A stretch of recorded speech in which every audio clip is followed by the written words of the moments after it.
Yaxshimsizlar do'stlar, bugun shu tarximachilarningki o'lchamli gram sonini tatib o'tib qo'yay. Shunda yaxshi mazmunlarni yo'lasam bir ta yurakni basmayotgansizlar. Yurak besib 6 raqamlarni yo'llab qo'ying, taxim kelib kuchlar paylanib qoldi. Oldi bilan 4 kilogram xongani yuvib tayyorlab olgandan keyin, ham shu filmda ko'rsatilgan bo'yicha to'g'rab tayyorlab olamiz. To'g'rab tayyorlab bo'lgan tarximakni yana bir necha qatim yuvib, shirsini chiqarib o'tgandan keyin savatga suzib, pokiz suyini saqitib o'tamiz.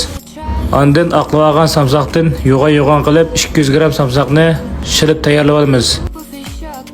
Ondan ochiq qizilmoch yana shomilardan muvofiq miqdorda yana 40 gramni ham shu yon to'siq to'g'rab o'tirishga qilib tayyorlab olamiz. Mana 40 gram keldi. Pokiz suzuk sovuq suvdan 200 gram quyamiz.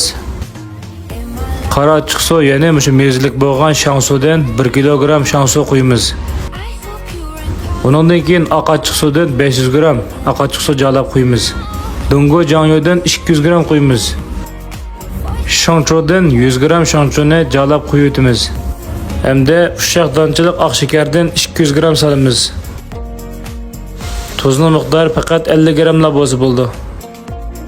To'g'rab tayyorlab olgan shomilar bilan samsoqni solib, ravurus shakarlar erigicha aralashtiramiz.